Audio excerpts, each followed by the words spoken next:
105 gramoko pilota bat da, harri kozkor bat da, eta normala den bezala eskuan min ematen do.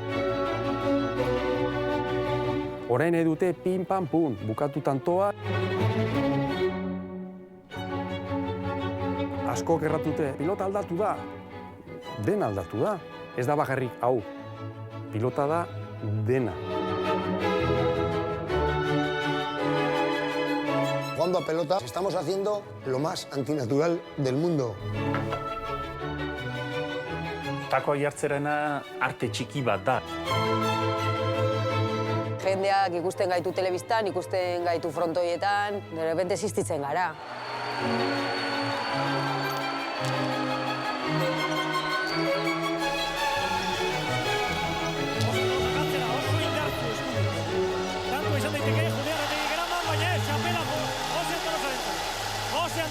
Txapela, 22 eta 19. Gaur ikusi da emozioa emateik, emozioa emateik.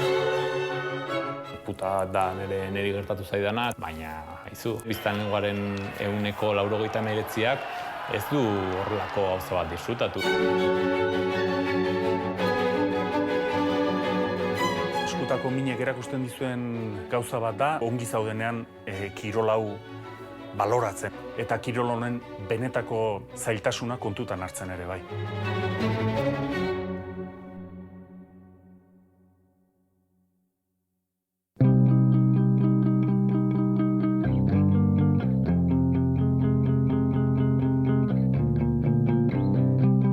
Eskuekin besarkatzen da, eskua ematen diozunean norbaiti errespetu seinale bat da.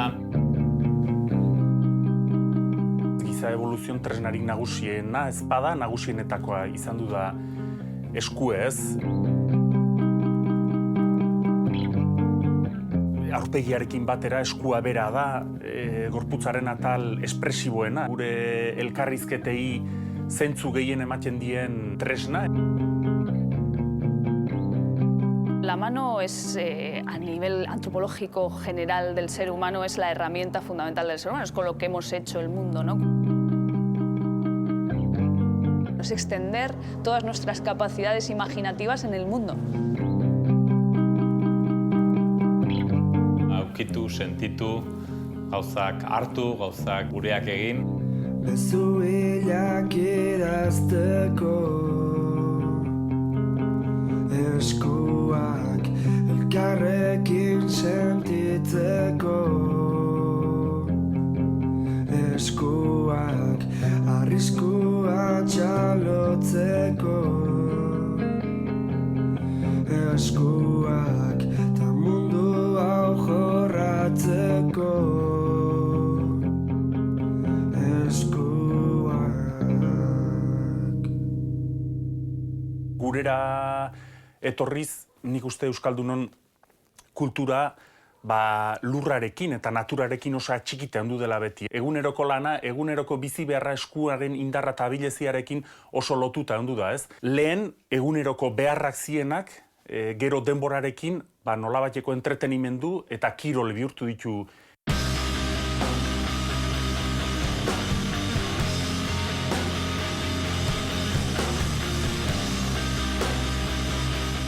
Eta beti gustatzen zaigu nolabait indarra erakustea, indarraz aparte abilezia ere bai, eta nolabait berezitasun bat nik uste bai badaukula, ez? Gustatzen zaigu kirolaria eta kirola bera limitera eramatea, ez?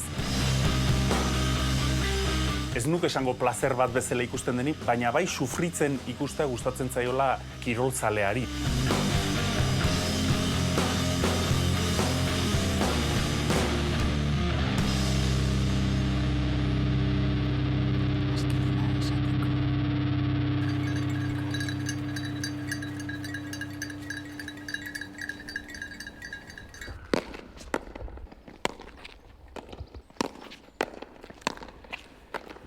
Oso pilotareanaz eta herramienta guztia probatu ditut eta frontoi ezberdinak.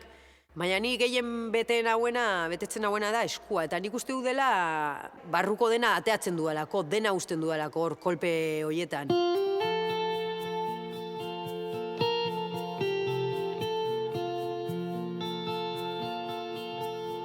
beharrezkoa da, nahiezkoa den kidea da, ez? Bene-benetako ezkontza bat da, ez? Eskua eta pilotarin artekoa bere lan tresna da. Pelota eskun sartzen denean eta gorputzeko atal guztiekin indar hori transmititzen diozu eskuari eta pelota no atatzen den eskutik, eta nik uste dut hori dela, danak jotzen zulako. Dira zure gorputzaren atal kutxunena eta gehien zaindu behar duzuna. Baita ere gehien sufritzen dutena batez ere zure amets egi bihurtu nahi hori, ez.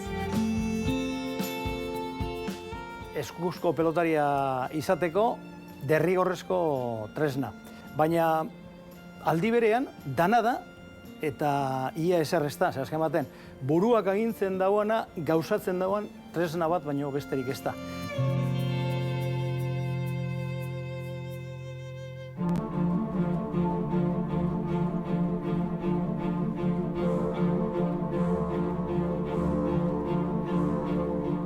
Urrats bat egiten halko bagenu gibelerat, konturatuko ginekela, orain dela 150 urte, futbola, baloncesto, rugby, gaur egun ezagutzen dugun kiroloiek ez ziren.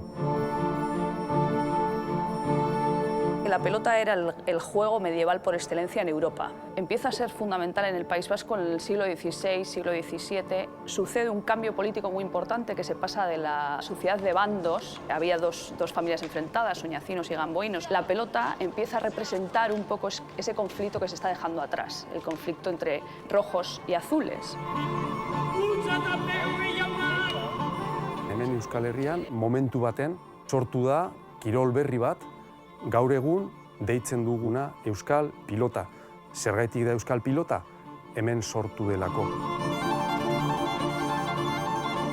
Segurazki lehenbiziko modalitatea euskal pilotana izan du da pasaka. La shoa, el rebote, etcétera, ¿no? Los juegos como el tenis, que uno se coloca enfrente de otro y se juega por juegos. 1500 inguruan pilota jokalariek ematen zuten babesak, eskua babesteko larruzko babesak, behi larruarekin. Gero pixkanaka babes hori aldatu da, moldatu da eta bihurtu da lehenbiziko eskularruak. Hor sortu da lehenbiziko tresna, eskularru batekin. Eskularruaren erabilpena berehala edatu zen, eta edatzearekin bat bilakaera dator. Eta gero ere bai, eskularru horren bitartez sortu dira lehenbiziko raketak, eta gero beste tresnak. Beraz, ikusten dugu, hemen Euskal Herrian ez dugu ezer asmatu, zeren jadanik, aspaldidanik, kultura hori pilota eta tresnak zegoen edatua Europa osoan. Baina bai hemen moldatu dugu eta 1800-1900 artean hor sortu dira euskal pilota barruan modalitate guztiak. Cuando en el siglo XIX se empieza a jugar contra pared, ahí hay una revolución del juego más territorial, de lucha por el territorio, que es el juego de largo, o sea, de ganar territorio, a un juego pues, que tiene más que ver con la habilidad de dónde colocar la pelota, de la trampa, de lo que dice Oteiza, del jugar a cazar al otro, ¿no?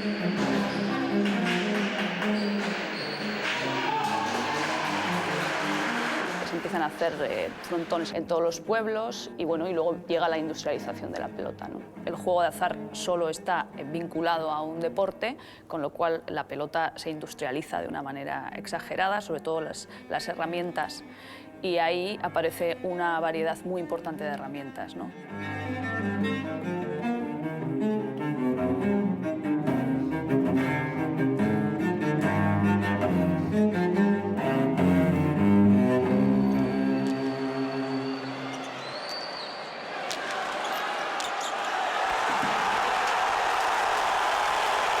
Eskupelota, beste guztiekin konparatuta, hori izango nuke, errotuta dagoela, sustraituta dagoela.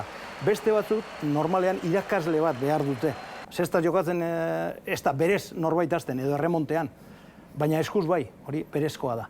Jokatzeko erresagoa delako pilota, ez? Pareta bat baldin badozo eta pilota bat baldin badozo, edozein tokitan jokatu dezakezu pilotan, edozein txokotan. Azken finen, ezin da hobekiago esan gainera, eskuragarri delako eskupilota, ez?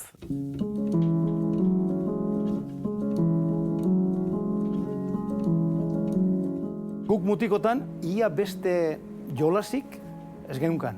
Eta orduan, pelotak ere, zelan edo alan geuk egiten genituen, eta moldatzen ginen, horma baten edo nunbaiten jokatzeko. Azken baten guretzat, denpora pasa ia bakarretariko bazan.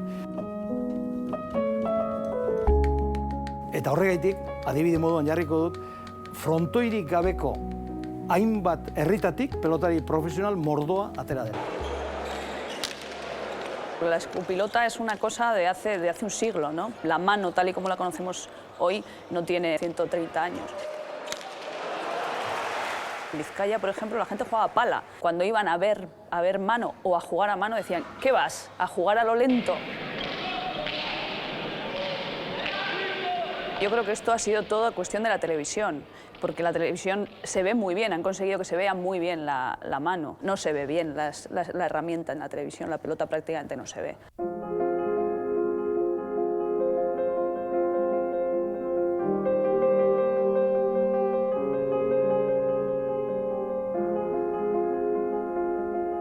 Euskarik gehienak egiteko. ETB-en ere, hasiera zan, ezer gitxi genkian, lantaldeak sortu beharra egoan, medioak, eta ez dauka. Gaur egungo Euskal Telebistarekin ordukoak ez dauka, ezelango zer ikusirik.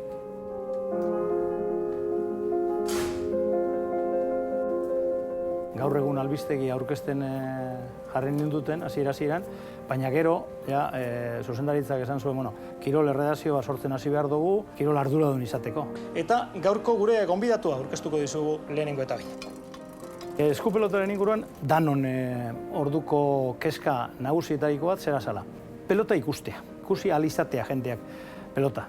Esan ezer ikusten.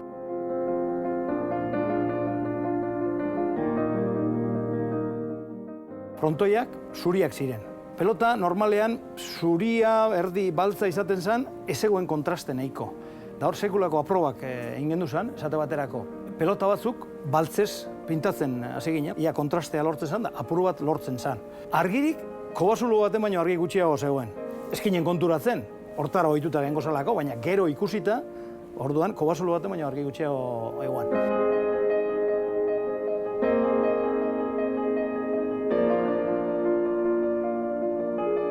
Baina hola, apurka pausoak, aprobak eginez, konklusioak atera eta horrela emon ziren pausoak, eta gaur egun ja edozein kirole moduan telebistaz ikusteko modukoa da.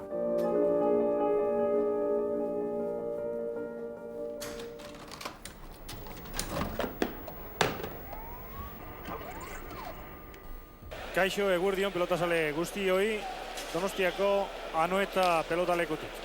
Hemendik 9 minututara hasiko zaigu banakako pelota txapelketaren finala. Retegi bigarrena eta Josean Tolosaren artean. Pertsonalki oso ongi gogoratzen dut partidura, ez? Gaur egun akontezimentu sozial bat da, eskuz banakako final bat, baina orduan gehiago zen, ez? Pilota partiduak gaur egun bezinbeste ez ziren ematen telebistan. Noiz behinka ematen ziren pilota partiduak telebistan. Orduan pilota partidu bat ikustea denak itxoiten geunden gauza bat zen. Hemen lurren da eseita eta otuen horruen markagailuko eskalian jendea, hemen eskaliatan eseita jendea, goiko, zeatan gaurko hori seguria engatita ez die, usten, hola eseitzen bete, baztar guztik, zulo guztik beteta izatituen. Hemen gaurko gaur sartzeenan ia doble, gugaren sartuko dituen finaletan. Pilotaren izenak ospetsuak ziren, baina ez ziren horren ezagunak haien aurpegiak telebistan, ez? Beraz, nolabaiteko mitifikazio puntu bat bazegoan, ez? Testu ingurua imaginatzea oso erreza dela. Josean Tolosa lehendik ere bi final jokatuta zegoen, hau zen bere 3. finala buruz buru, Retegi 9 urtez jarraian txapeldun izan da, eta favorito nagusia Julian Retegi izan. Hor dituzu bi pelotariak eta beroketak egiten ari dira. Txapela Naparrora etorri bardo edo txapela Gipuzkoara joan bardo, ez? Nolabaiteko tirabira hori, tirabira san hori bazegoan. Egun urtune pelota ahozago bizitzeuen gehiago, bai taberran, bai kalen, soziadetan, alde guztietan beste kontuik izu izaten, pelota eta pelota, ahozago. Ordutegia igande goizean izaten zen. Eta, orduan buruan daukadana da, ni eta lagun guztiak katekesisera joan, gero mezetara joan eta apaizak ziztu batean meza ematen zuen, ze apaizak berak ere finala ikusi nahi zuen, ez?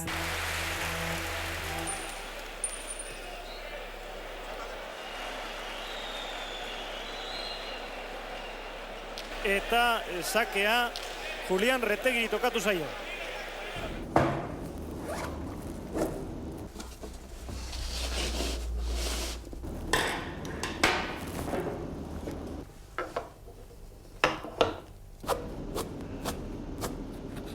Takoa jartzerena gauza oso polite da eta oso garrantzitsu, ez? Takoak ongi jartzeak min asko ekiditen do, ez? Eta takoak ongi jarri ezkero, mina duzun puntu hortan, pilota jotzerakoan minik ez hartzea lortzen dozo, ez? Beraz, hori lortzeak akotxartean arte txiki bat da.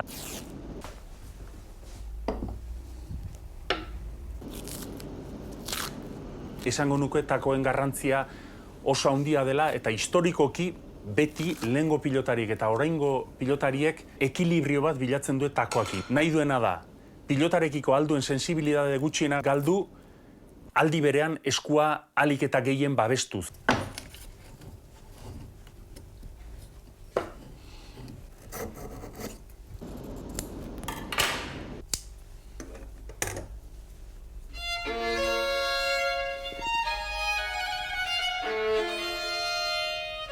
Instrumento perfectoa ez da existitzen. Nikin leiket instrumento bat, nire erramintzekin, nire buruakin, nire danakin, baina bero musikaria da soinua aterako dezan. Instrumento perfektua da musikariari hobekien datorkiona. Azkenean da buruan argi ikustia zer da lortu behar dozuna. Hori izango zen erdia, gitxi gora bera, eta beste erdia izango zen erramintza, gero tresnak, eukitzia behar dira moruan. Gero duan erdia izango zen agian burua, eta gero beste erdia izango zen erramintza, izan lekela eskua.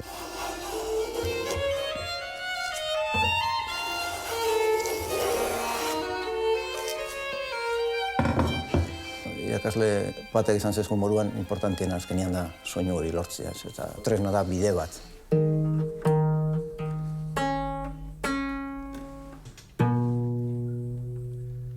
Lokal hau zen nire aitzitxan zapateri ziren, nire aitzitxa zapaterua zen, eta nire aitzitxa pelotara jolasten zegoen.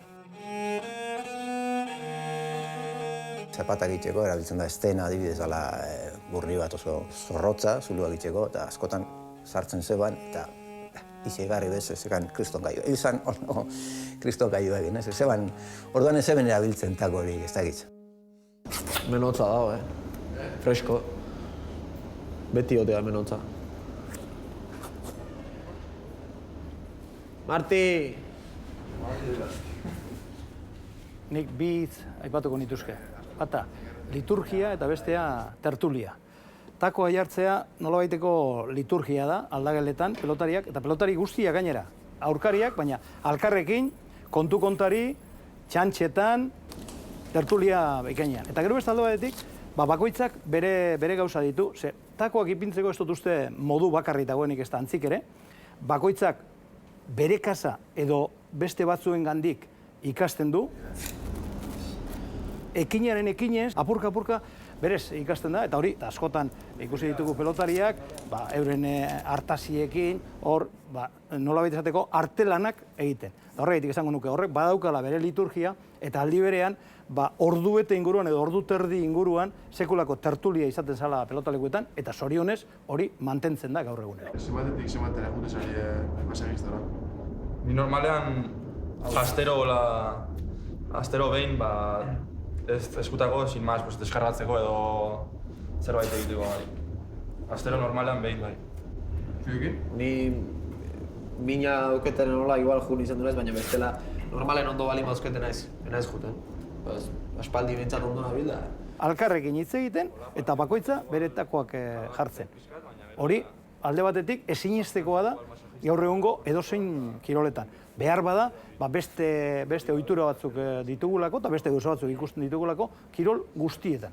Nere ustez hori polite da, baina horrek ere bere buelta bado pixko bat, ez? Partidu garrantzitsua denean, barru-barruan kezka daukazu, gauzak ongi egiteko eta nolabaiteko urduritasun bat badago baizuk eta baita aurkariek ere, ez? Segutze honetan notatzeak istona, askotan partidu amistoso bat daneno algarak eta jendea humoreko dago eta partidu tensio handikoa danen jende asko zisiligo notatu ditu askotan. Ambienten bakarrik partidu ze garrantzi dauken. Gutxi gora bera pilotari bakoitza badakiu beste pilotariak nola jartzen dituen takoak. Orduan, zuk arazoren baldin badaukezo, takoak ere jartzeko modu aldatu iten duzu. Batzuetan txapa bat igual jartzen da. Baina hori aurkariek ikuste ez tozo nahi, ez? Pista bat ematea da, berari abantaila bat ematea da, ez? Eta horri biltzen zara erdi gordezka zure aldaketak aurkaria konturatu ez dadin. Guk txikitatiko ikasi deu, gu baino azkenen profesionaleta etorri eta guk ikusi izan balin bagenuen bi vestuariotan eotela jendea, guk ere hola hasiko ginen konportatzen, baina bueno, nik uste horregatik baita ere dela kirol unikoa, pelota. Hola. Aitor, ze pentsatzen duzu, Aitor? Hortxe da, txapa, Retegin alde, sakea, horre Retegi tokatu zitzaiola. Badoa, Julian Retegi erasundarra, aurtengo final honetako lehen sakea ateratzera. Pedro Marieko ikotxea eta euskitzere bai. Atzera Josean Tolosak, oso indartu. Julian Retegi gozta osta eraman eskerrez. Josean Tolosak berriz atzera. Eta lehen tantua Josean Tolosak entzat. Egun hortan koatzena restatu niola oso ondo. Restatu ikeragarri nien. Josean Tolosa benetan ondo ikusten ari gara partidu hasiera honetan. Eta uste dut, hemengo pelotazalerik gehienak ere desente harritu dituela. Josean Tolosak hasierako tanto hauetan atera duen suak eta karrak. Eguerdiko 12ak gain-gainean ditugu, hoi denez, ordu honetan Angelusa. Agur Maria, graziaz betea jaula dago zurekin, bedeinkatu azera zu Andre guztien artean, eta bedeinkatu da zuen zauleko urtua, Jesus, esaten. Eguerdiko 12etan Angelusa errezatzeko partidua eten egiten zen. Gero, handik urte batzuk garrenean, hori dana aldatu zen, eta bar. Horrein, nire lagun batek esaten du moduan, gauzak ez dira asko aldatu. Orduan, Angelusa gaitik etetezan, eta horrein publizidea sartzeko. Julian eta Josean zorionak eta ondoen jokatzen duenak eraman dezala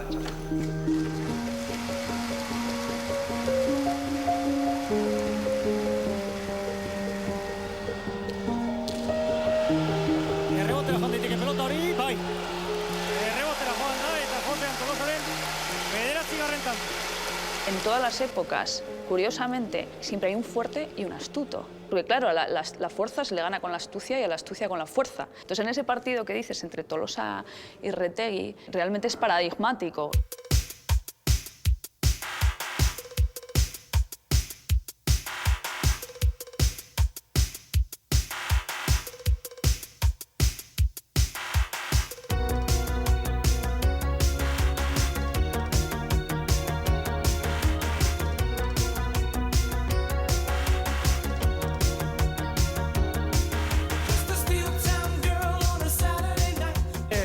Sake bat egin du eta sakez tantu. Sakez egindako tantua, 6. eta 18 eta 11.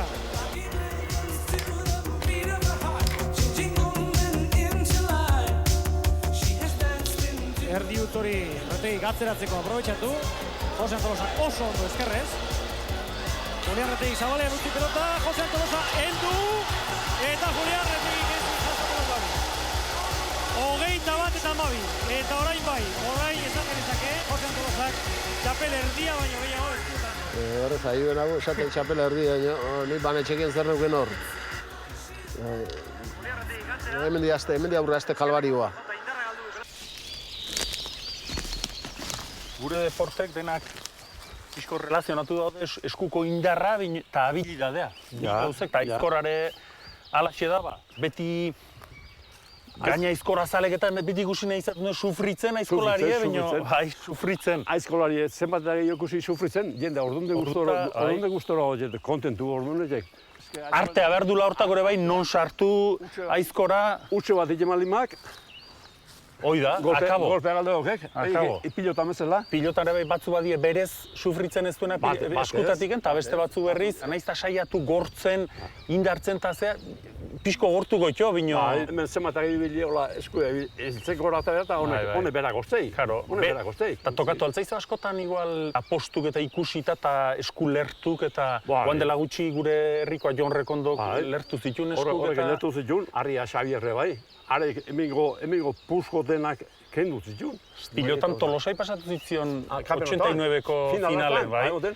Lertu eta... Azkeneko pilotazua arbai seguro, begigitzi eta hortzagitzi tema izan ziola. Eta beire gino denaren ikuste, begigizten ginutzela. Mine ematen zen, mine, odola zirrintzula. Oski ematen zuen.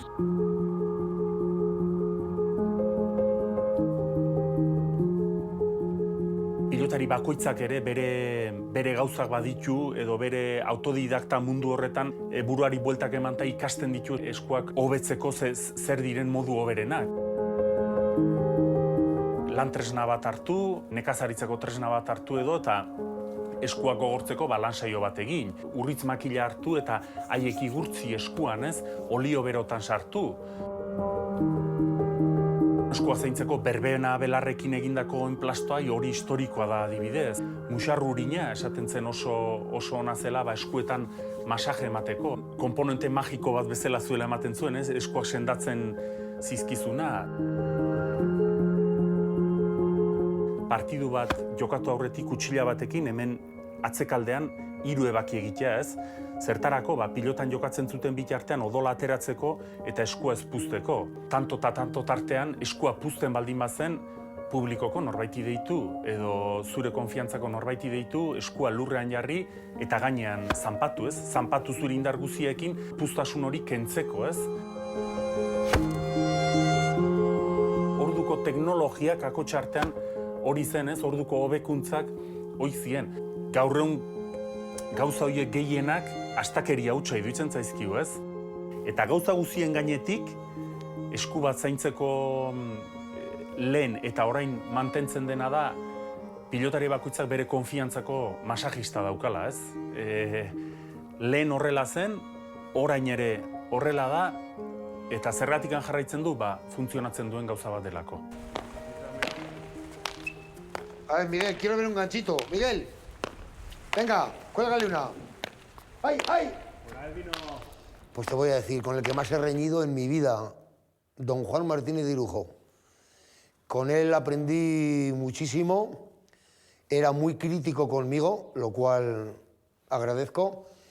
Recuerdo la final que ganó con Abel Barriola, que fue con la mano izquierda muy lesionada, que nos sacamos de la chistera unas protecciones que, como yo le decía, a ver si con estas protecciones puedes jugar bien con la derecha. El conflicto existe cuando las cosas van mal, cuando esa mano no le permite al pelotari desarrollar lo que él cree que sabe hacer, o lo que sabe hacer. Entonces, con una mano lesionada, un pelotari no es nada, no es nadie. A la pelota se le da con la mano, pero se juega con la cabeza. Entonces, si la cabeza quiere, pero la mano no puede, no hay nada que hacer.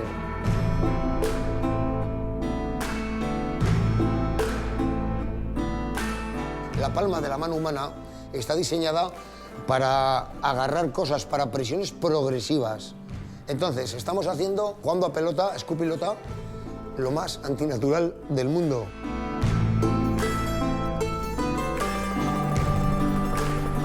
Partiendo de que una superficie completamente impenetrable sería 100, una pelota de profesionales tiene una densidad 85 y la mano tiene una densidad entre 20 y 25. Por eso necesitamos de protecciones, porque si no sería inviable, imposible. La mano se destrozaría en muy pocos tantos. Hoy por hoy, nadie puede jugar sin protecciones con este tipo de material.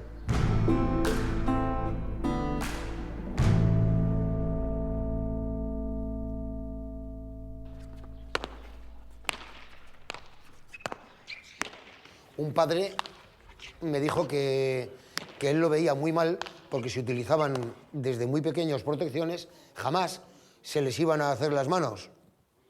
Le dije, ¿cuál es tu chaval? Y vino un chaval majísimo, precioso, lo senté en la mesa desde la cual estaba hablando y le quité las zapatillas. Y le dije, hala, con papá. Y me dijo su padre, ¿qué haces? Digo, es para que se le vayan haciendo los pies.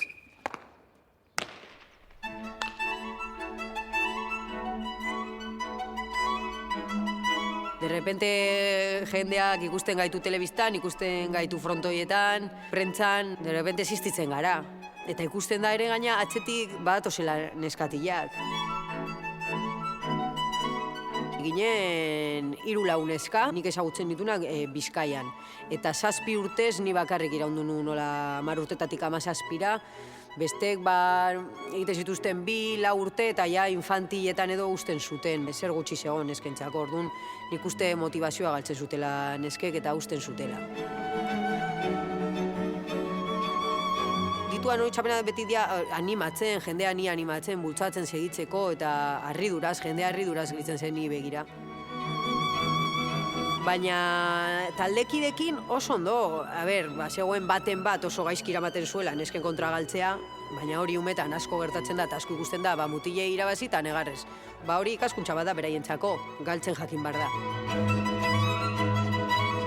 Umetan, pelotari bat gehiago nintzen, nik ere ametsa nun, profesionalak izan. Eta ez nun imaginatzen neskak ezin ginela izan, ez zelako hori existitzen eta parte fisiologikoki oso gorputzez baina ditugulako. Baina ja infantietik aurrera ikuste oso gorputza garatzen juten da, aldatzen, eta ja kontuatzen ostras, mutila goia ertzen haute gorputza indarra, laster ezingo diete frente egin. Pelota aldaketa egiten genunean, kadetetan ja salto bat gehiago zen, infantiak arte ondo. Kadetetan ja pelota horrekin kostatu txedan pixkat egitea, baina bueno, egin nintzen. Baina juveniletan ja izan zen, ja, izaten nun, holan ezin du segitu. Pen handiz, baina utzi nun, bai. Eta orain, berriro, ja nagusiagoa garenean, rekuperatu dugu eskupilotaren kirola hau.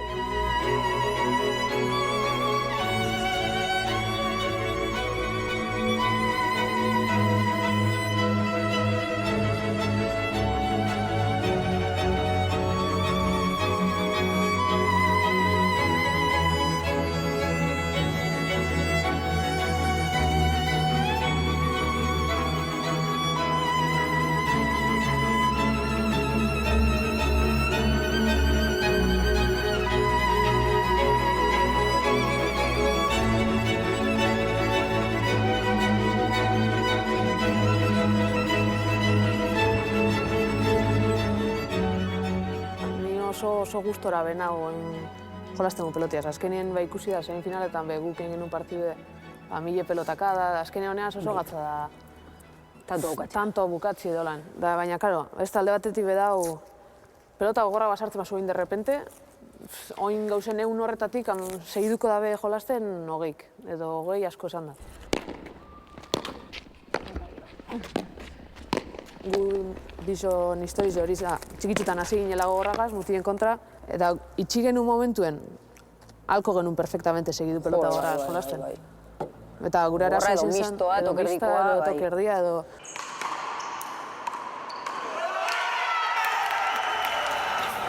Ireki dugu ate berri bat dela emakumeen eskupilotaen mundua atea, eta orain hasi gara zerotik experimentatzen pelotekin, eta oin daukagu dena egiteko.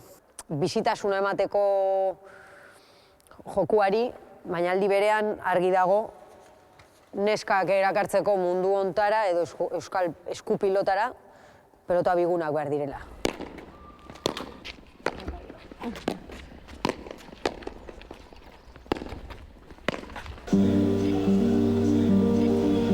Argi dago, nunbaiten min hartu duela behintzat Josean Tolosak. Orduzu edola, argi eta garbi, eta hori zerbaiten seinale da. Finalura hartaz ongi gogoratzen naiz, Joxan Tolosa, eskua odoletan, prakatxuriak odoletan. Retegiren sakea, zintala benetan, Jose Antolosak eraman, ase sakeak eramaten ari den Jose Antolosa. Eskubi sartu da, Zabalera atera zaio. Nik partidu herriala sumatu nien, nula esku zer irik intzitzaitela irikitzeko gote zeon, eta gero pixkana ikusi nien nola irik izan, eta esku irikitan ekoela, eta ia ezin nien behar bezala jo.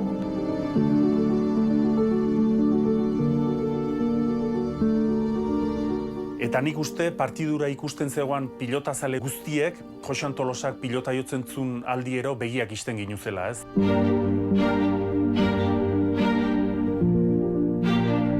Eskua lertuta ikusi, odolez ikusi, odolez blai ikusi, eta alare pilota jotzea,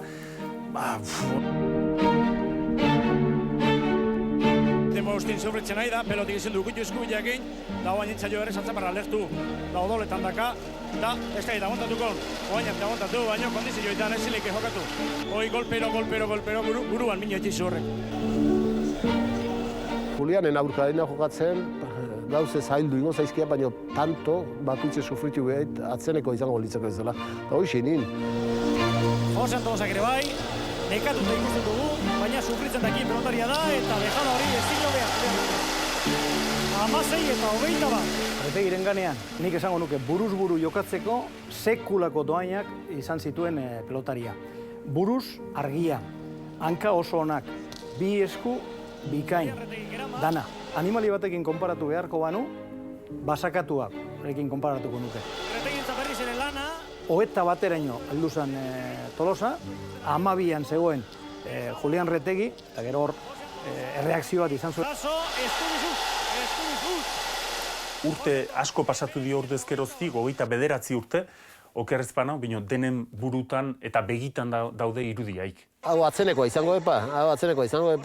Hemen pixka behartzei da urgoa. Oain di burune otetuk ez, Jose Antolosak bai. Julian Retegi eraman. Jose Antolosak atzera, oso indartu eskubi. Tantua izan daiteke, Julian Retegi eraman, baina ez, txapela Jose Antolosa entzat. Jose Antolosa entzat txapela, 22 eta 19. Gaur ikusi da emozioa emateik, Emozioa emateik. Josean, eman daike. Bueno, ez tekia doraindik sinistu egingo duken, baino pinakako eta banakako txapelduna eueiz. Bai, zaila, sinistea nea ametsa izan da beti, da ia kumplitu bat, da ia gustuan hau. Beste gehiago txapelik eta ezer zatea igual zait. Ura lehenko eta teatzea, baina gustuan hau.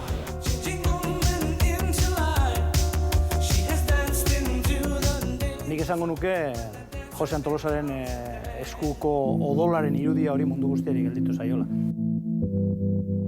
Hemen zikatiz ez tek ikusten, baina kanpot ikusten igual hor zentimetroteko zuloa, baina hemen hasi honeaino dena irikitan Eta gero behatzoko okertuta ditu gehina bati bat gaztetan, atxiki garaien pelota abiadura ikeragarri, ematen ziken atxikikin da gero gaztea eta beti eramatea eta jun beharren ematea, atzea berriz da igual behatza atea, golpeatekin gaizki jota, eta nik uste pelota igehina dauzkela behatz okerrak, bati bat txikie, behat txikie, pelota ikustinaek.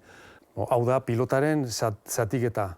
Lehen latez, gero ardilea,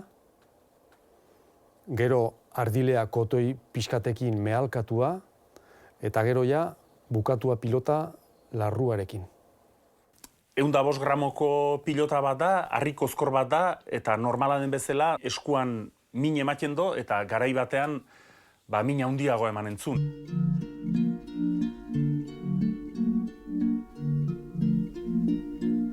Ni naiz pilota egilea. Ni naiz laugarren belaunaldia. Neri transmititu didatenak gauza guztiak zeharkatu dute historia eta nik ukandut hori dena hola. Urrik erran dezakegu. Eta responsabilitate handiarekin, zeren hori ez duzu galdu behar.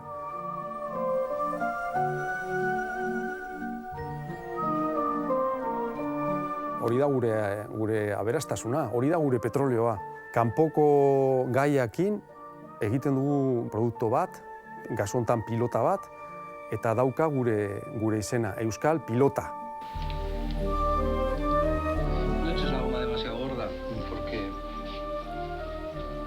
Latex bere garai baten kolonek ekarri zuen Amerikatik Europara, eta gero produktu hori beti izan du da oso zaila manipulatzeko, erabiltzeko.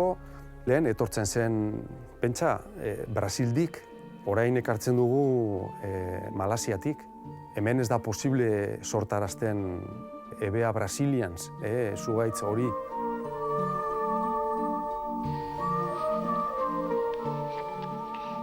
Gero ardilea, eta batzuk pentsatuko dute, hemen Euskal Herrian badugu ardile eta bai, baina ardilatza ez du ardilio berena. Azituak dira esneak eta gasna egiteko. Askoz hobeto du merino arraza ardilea, ardilatza baino. Baina guk erabiltzen dugu ardileak, egokienak euskal pilotak egiteko, da nahasketa bat, garai baten egin zuten, Highland eta Eskoziako arraza nahastuta merino arrazarekin. Orain, ardi horiek dira Zelanda Berrian eta Australian eta herrialde horietan.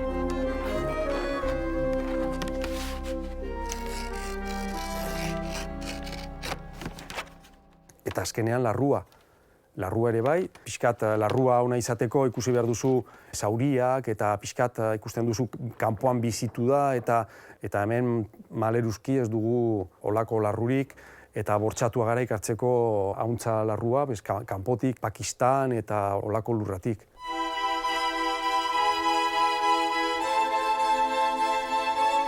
Hemen azkenean biziarazten dute pilota dira pilotazaleak.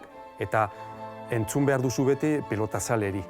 Orain nahi dute pin, pan, pun, bukatu tantoa eta hori da evoluzio bat. Eta nik, azkenean, ni segitu behar dut bide hori.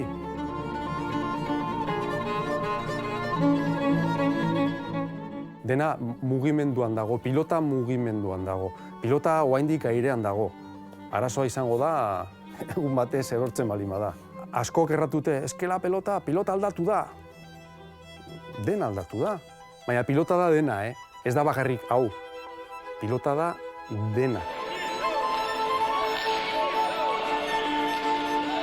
Ikusten baldin badugu, orain dela 50 urteko irudiak, edo oraingoak ez du ezer ikusirik. Pilotariak, pilotalekuak, gizartea.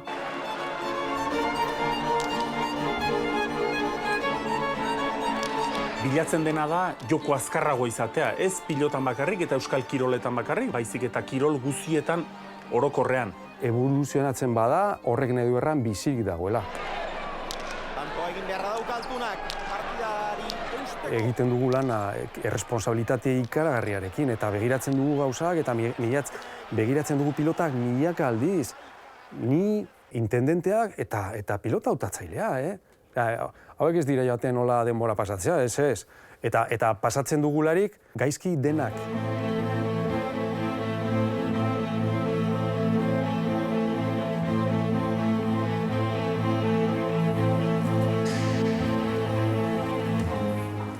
Pelota denak ezberdina dira, denak, ez da pelota bat berdina, pelotariak bilatu behar du bere gustoko pelota eta baita ere kontutan eduki behar du frontoia. Frontoi hau ezberdina da Labritekin, Bilbokin, Gasteizekin. Julen!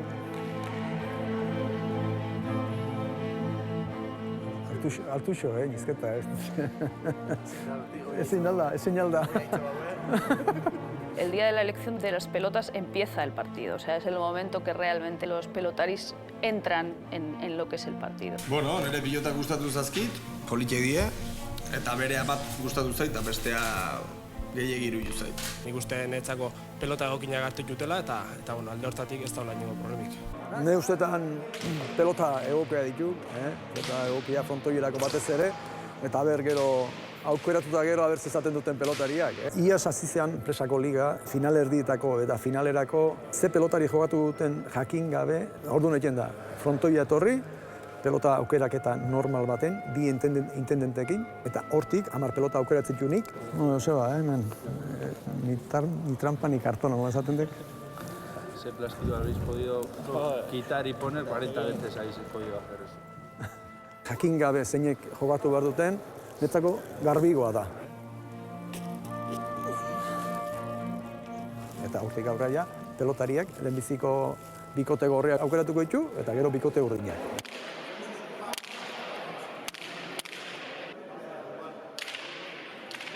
Para mí la selección de material es enormemente técnica para las personas, para los seleccionadores de material, pero es muy emotiva y muy afectiva para los pelotaris.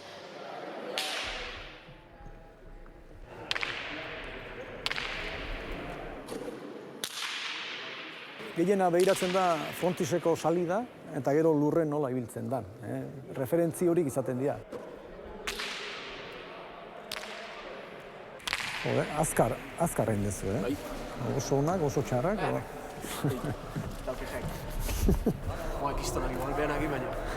Hartu, beraiera, probatu. Si entra la pelota en la mano, si consideran que es como ese zapato de Cenicienta, ¿no? que entra perfectamente en su pie, o sea, si creen que han encontrado realmente la pelota que se adecúa a su mano, es cuando tienen toda la confianza para ganar el partido.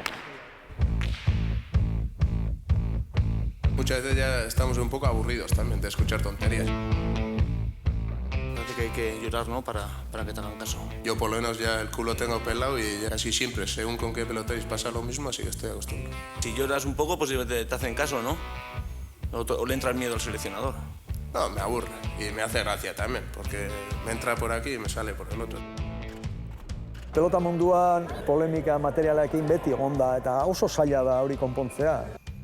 Gu hortako gaude, goitik gehitxo balin bada kentzeko, eta motelegie balin bada kentzeko. Nik uste bi pilota baziala bizienak eta haiek ez dituzte hartu, eta harritzen ez pixkatu izatea. Bizi eta fuertea desberdina da, ez da netzako mintzat. Hay una guerra, un juego psicológico muy importante. Gutzako pelotak hain onak ez ditu, baina areriondako oso txarra balin badia, askotan pelota hori aukeratu behar dezu. Ez da ezkigu onak iruditu frontoiontako, beste hola pelota nahikoa. Gure aldetik amitza, gustoko pilotak, eta nik uste frontoiontako. Tiene que ver con la confianza en uno mismo, con el hacer daño, evidentemente, en lo que puedas al otro. Más que del material, está hablando del nivel de confianza que tiene el pelotari en ganar ese partido. Altuna Martija.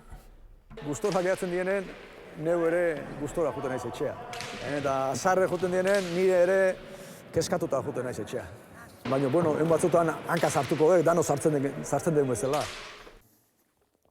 Eta guain, presintoa. Jazta.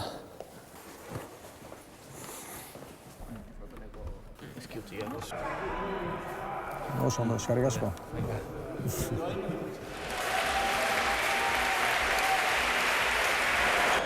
Bost pilota saskian, 6. Ezkurdiaren eskuetan.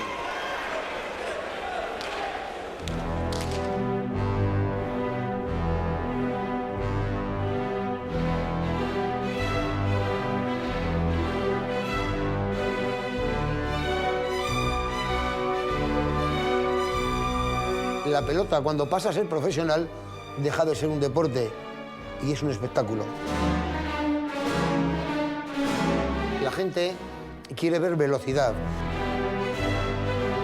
La gente quiere ver unos pelotazos espectaculares, quiere ver rebotes, quiere ver unos ganchos inalcanzables.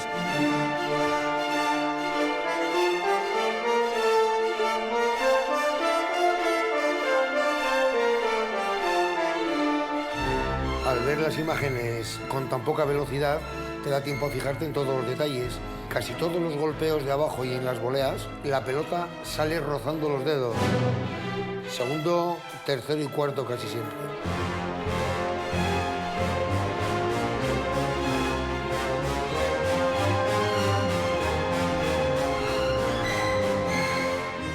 La mano hace una especie de bóveda alrededor de la pelota, hace una especie de túnel por el cual sale la pelota. Pasa algunas veces, la pelota bota y no sale por los dedos, con lo cual la pelota sale sin dirección. Esa pelota, por ejemplo, ahora ha ido sin dirección. Está Viñeroso Aimar.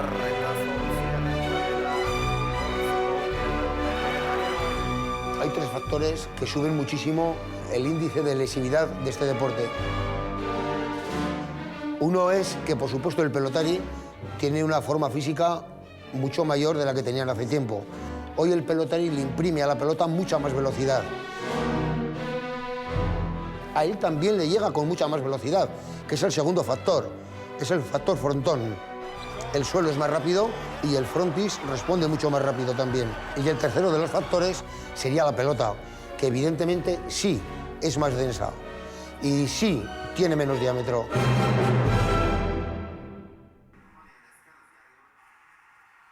Yo llevo en esto más de 25 años y tomándome el tema de investigación más en serio, pues unos 20.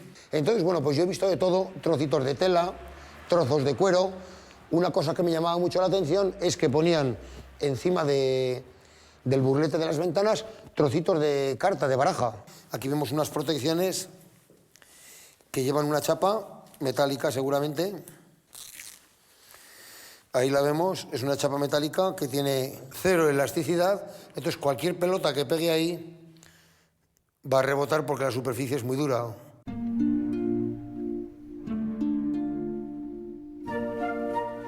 La nueva protección tiene una capa, digamos que es la que va en contacto con la mano.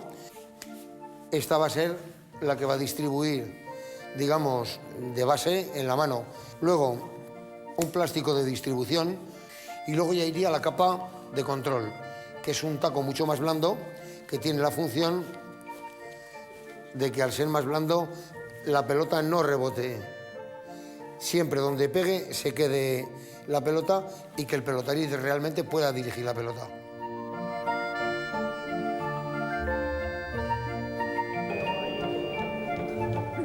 El que haya pelotaris que se lesionan más que otros, básicamente va a estar en la potencia. También tiene que ver la estructura de sus manos, más frágil, más robustas, y muchas veces es en el uso inadecuado de las protecciones.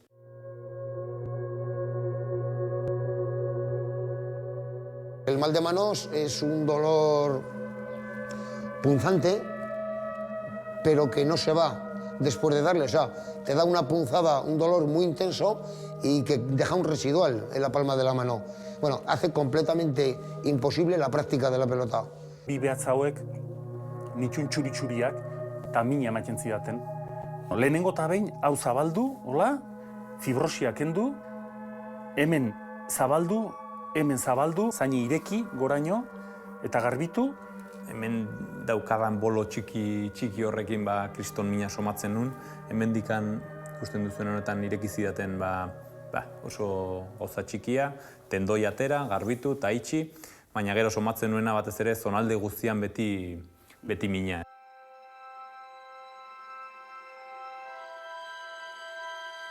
Pilotari baten, ibilbide baten zehar ikusten dituzu zure kide asko, momentu askotan sufritzen, gaizki pasatzen, motivazioz gainezka egon zaitezke, fisikoki ongi egon zaitezke, munduko ilusio guzti eduki dezazkezo, baina eskua gaizki baldin badozo, ezin dozu ezer egin. Nahi eta ezina, horixe da benetako impotentzia, ez? Eta amets zapuztu badaude, ez? Mikel Idoate.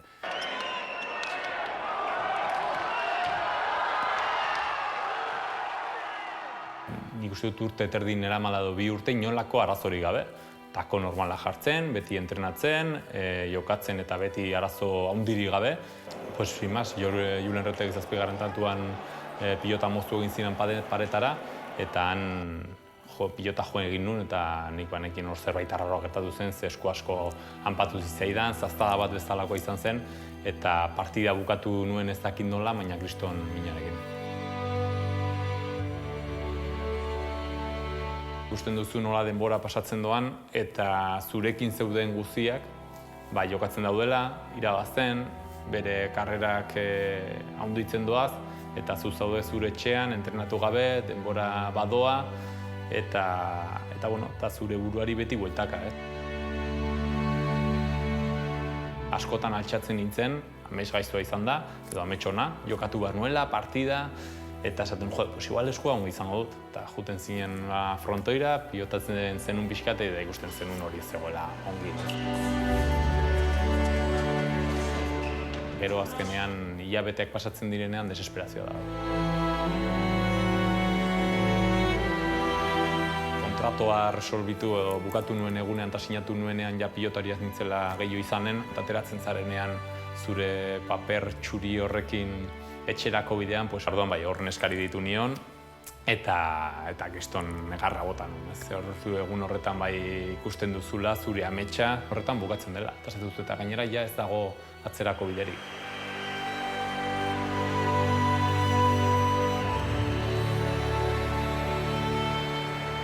Biztanlegoaren 99%ak ez du horrelako gauza bat disfrutatu. Labriten egotea 1000 personarekin eta zuri txaloka eta animatzen bakarrik pilotan ongi jokatzen duzulako edo ez, besteek ezin izan dute hori bizi ez.